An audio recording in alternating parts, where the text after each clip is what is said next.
Social media पर जैन समाज के सबसे ही लोकप्रिय आप सबके राज दुलारे चैनल माँ लक्ष्मी आज का पावन दिन छठे तीर्थंकर का मुकाबला आपके पास सुबह 8 बजे गाड़ी और सादा जैन करते हैं आज की शुरुआत। देख रहे हैं यह कतरन, यह है भास्कर अखबार राजस्थान से। आज जैन समाज सभी सरकारों से हाथ जोड़कर विनम्र करता है, चाहे केंद्र हो चाहे राज्य, हमें अपने किसी तीर्थ पर कोई भी हमें धार्मिक या पर्यटन या इको पर्यटन नहीं चाहिए। राजस्थान सरकार ने बजट बनाया है और ये लिस्ट देखिए आप। यहाँ पर श्री महावीर जी है, बाड़ा पदमपुरा है, तिजारा है, सांगानेर है, चांदखेड़ी है, चमत्कार जी, ऐसे हमारे तीर्थों पर विकास कार्य के लिए करा जा रहा है काम। जी हाँ, सहयोग दिया जा रहा है, पर इसका नाम दिया जा रहा है कि धार्मिक पर्यटन को बढ़ावा देना है। ये जब पर्यटन जुड़ता है ना, पहले जैन समाज सोया हुआ था, नहीं मालूम था कि इस पर्यटन के नाम पर क्या क्या हो सकता है और क्या क्या बदलता है। अब हम नहीं चाहता, जैन समाज जागा हुआ है। शिखर जी के बारे में आज पूरे देश में जब आंदोलन हुआ था, शायद सब सरकारों की आंखें खुल तो गई होंगी।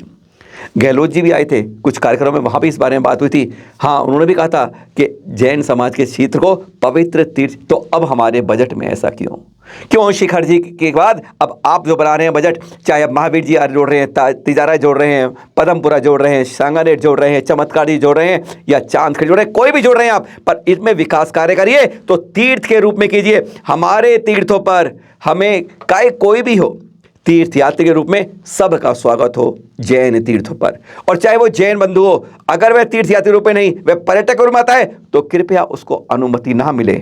हम अपने क्षेत्रों पर पर्यटन को बढ़ावा नहीं। गढ़नी आर्य के ज्ञानमती माता जी है ना, वह जब तीर्थ बनाती हैं, कोई भी कभी भी किसी से सहयोग नहीं लेती हैं। कहते हैं कई बार सहयोग करना, उनके आगे झुकना पड़ता है सबके आगे, और फिर हमें और तरह के बुलावा होता है। यह उनकी तरफ से एक विशेष रूप से शुरुआत की गई, जो हमें और जगह में, हमें किसी सरकार से ऐसा कोई अनुदान नहीं चाहिए। अब अपने तीर्थों के लिए अपने मंदिर कर लें, पर इस तरह में हम नहीं चाहते उसके में कभी धार्मिक पर्यटन नाम से शुरुआत जुड़ जाए।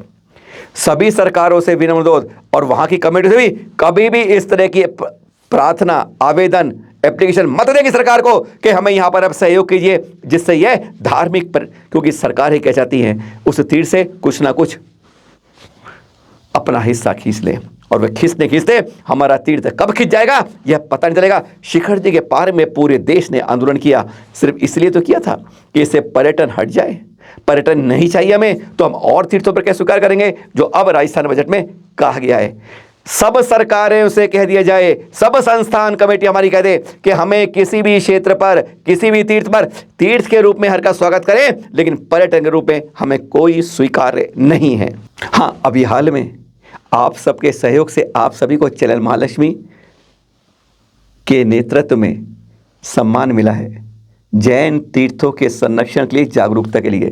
तो इसलिए कमर कस लीजिए आप भी और हम भी कि हमें हर बार अपने तीर्थों के लिए उसके सही आवाज़ उठानी है, चाहे अपने कमेटियों से, चाहे समाज से, चाहे सरकार से। तो आज फिर आपको ऐसे कुछ चित्र दिखा रहे हैं जो आप लोगों ने भेजे हैं। जीवा कुमार जी हैं चेन्नई से, उन्होंने ये भेजे चित्र जो आप अब देख रहे हैं। जैन संघ पुणे है ना, उसने मदुरई जैन हेरिटेज सेंटर की ओर से यह उन्होंने लगाया था 16 नंबर माइलस्टोन 2021 में लगाया गया था। क्या जगह थी ये? उपपीली कुंडू, कि यहाँ पर एक जैन मॉन्यूमेंट है जो आप देख रहे हैं, क्योंकि यहाँ पर जो प्रतिमा है हमारी जैन तीर्थंकर की, उसको कोई अब चिन्ह नहीं है, पहचान नहीं पा रहे। और उसकी दशा क्या है अब यह देखिए। हमारे तीर्थंकरों को अन्य संप्रदाय अन्य रूप में पूजते हैं। अब आप सोचिए क्या होगा इसका, क्योंकि हम अपने तीर्थंकरों की प्रतिमाओं को सुरक्षित संरक्षित नहीं कर पा रहे, और दूसरा उसको बदल रहा है, और बदलते बदलते इस रूप में लेगा कि कल वहां पर इनके नाम और जगह से पुकारे जाएंगे। आज भी पुकारे जाते हैं इस तरह से, कपड़े डाले और अलग रूप से उन्हें बना दिया। और ये नहीं, यह है 65 नंबर जब उन्होंने लगाया था ये माइलस्टोन। ये कहाँ पर था? मानक कुट्टी पर। हाँ, यहाँ पर है महावीर प्रतिमा, स्पष्ट इस पर लिखा भी हुआ है मॉन्यूमेंट के ऊपर कि यह जो जैन संघ पुणे ने बनाया है, इस पर यह मानक कुटी में महावीर स्वामी की प्रतिमा है। और अब इसकी शक्ल देख लीजिए प्रतिमा की, फिर बदली हुई है। आज हमारे तीर्थों के अंदर तीर्थंकर की प्रतिमाएं जगह जगह ऐसे मिलती हैं विरासत, हम उनको संवर्धन संरक्षण नहीं कर पा रहे हैं। हमारी कमेटियां इसमें जागरूक नहीं है। हाँ, माइलस्टोन लगाए, पहचान लगा दी, पर वहाँ तो प्रतिमा रूप से बदल गई है। कौन बचाएगा इनको, कौन सोच सकेगा? अपनी इन प्राचीन 1200-1400 साल पुरानी इन प्रतिमाओं को एक संकेत है हम सबके जागने के लिए। हमारी प्रतिमाओं की, तीर्थंकर प्रतिमाओं की आज स्थिति बहुत विकट है। हम कहते हैं छीन रहे हैं, अरे हम खुद लुटाते हैं। आज आपको फिर और दिखाते हैं। अभी दृश्य खत्म नहीं हुआ, बहुत लंबी कतार होती है। एटा जिले के अंदर मैनपुरी मार्ग पर ओछाओं में देखिएगा, यह 3 प्रतिमाएं हमारी वहाँ पर मिली। ऋषि राज के रूप में, आज ऋषि बाबा में, ऋख बाबा के रूप में, यह संभवतः कुछ समय पहले यहीं खुदाई में, निर्माण कार्य में मिली होंगी। जैन समाज तो हमारा सोता रहा, हमारी कमेटी को पता नहीं चला, और आज वहाँ 3-4 तरह ऋषि के रूप में, यह ऋख बाबा के रूप में वहाँ पर पूजी जा रही है। पहचानने में कोई गलती नहीं कर रहे आप। जी हाँ, यह तीर्थंकर प्रतिमाएं हैं जो आपको साफ दिख रही हैं, पर इनको बदल रहे हैं। आज उनको अपने क्षेत्रीय बाबा के रूप में पूजा जा रहा है, लामा ऋषि महाराज, रंग ऋषि महाराज, और साथ में ऋख बाबा के रूप में। कोई रोक पाएगा इसको? अरे हम अपने ही नहीं जाग पा रहे, हम नया मंदिर बनाते हैं, पुराने को छोड़ जाते हैं, क्योंकि हम वहाँ से पलायन कर जाते हैं, या वहाँ पर हम उसकी सुरक्षा नहीं कर पाते, और ये सबसे बड़ा कड़वा घूंट पीना हमें पड़ जाता है। बहुत खूब पावन दिन है आज का। हमारे छठे तीर्थंकर पद्म प्रभु भगवान का आज मोक्ष कल्याणक है। मोहनकूट से आज ही के दिन तो मोक्ष जाते हैं, पर हाँ, 5वें तीर्थंकर सुमतिनाथ तीर्थंकर जी के 90,000 करोड़ सागर के बाद आप स्वर्ग से इस धरा में कौशाम्बी की महारानी के गर्भ में आते हैं। आपकी आयु होती 30 लाख वर्ष पूर्व, और कथा 1500 फुट ऊंचा। 6 माह के कठोर तप के बाद आपको केवल ज्ञान की प्राप्ति होती है, और फिर 1 लाख वर्ष पूर्व 16 पूर्वांग और 6 मास आपका केवल काल रहता है। और जब आयु कर्म को नाश करने की होती है, आप इसी मोहनकूट पर पहुंच जाते हैं। साथ में 324 और मिराज। हाँ, आपका जो समोसरण था 114 किलोमीटर विस्तारित था, 111 गधर थे आपके, और फिर आयुषण करते करते आज ही के दिन फागुन कृष्ण की चतुर्थी, बस इसी दिन आप एक क्षण में सब कुछ खत्म करके, आयु कर्म का नाश करके सिद्धालय पहुंच जाते हैं।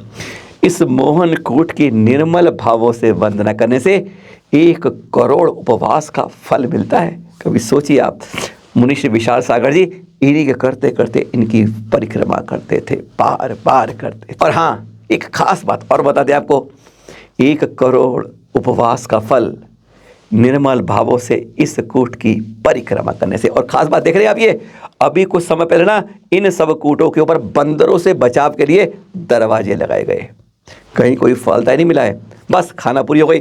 और यहाँ देखिए, यह मोहनकूट 3 साइड से खुली है, आगे वाली पर दरवाजा लगा दिया, दाएं बाएं खाली है। ऐसी है हमारी कमेटियों की सोच कि भाई दरवाजा लगा दिया हमने, सुरक्षित कर दिए, और आप देखिए क्या दरवाजा और क्या कूट को क्लोज किया गया है। ऐसे गजब के दृश्य मिलते हैं जब शिखर जी में आके आप वंदना करते हैं।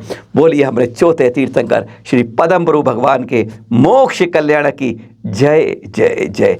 भावना भाई निर्मल भावों से वंदना करें। आजकल पथरिया में विरागदय तीर्थ पर बस हर की नजरें उसी पर टिकी हैं, आपकी नज़र भी वही टिका देते हैं। गणाचार्य विराग सागर जी के साथ 300 से ज़्यादा पिच्छियाँ हैं वहाँ पर। कहते हैं एक बार दर्शन करने आ जाओ तो कितने संतों के, जितने आप कहते हैं बरसों लग जाएंगे दर्शन करने, इतने संतों के आपको एक साथ कुंडलपुर में गत वर्ष देखे थे, और इस वर्ष देख रहे हैं आप पथरिया के इस विरागोदय तीर्थ पर। साथ में आचार्य श्री विशुद्ध सागर जी, विमर्श सागर जी आचार्य, आचार्य विनम्र सागर जी, और भी आचार्य, आचार्य विहर सागर जी। ओ हाँ, टोकिए मत हमें। हाँ, विहर सागर जी अब मुनि नहीं, इस सोमवार से आप उन्हें आचार्य श्री विहर्ष सागर जी ही कहेंगे। गणाचार्य श्री विराग सागर जी महाराज सोमवार 13 फरवरी को इसी विरागोदय तीर्थ पर आचार्य संस्कार दे रहे हैं मुनि श्री विहर्ष सागर जी को। है ना खास बात, इसलिए तो हमने कहा कि आचार्य श्री विहर्ष सागर जी भी। फिर मिलेंगे आपके पास कुछ रोचक जानकारी के साथ। सादर जय जिनेंद्र।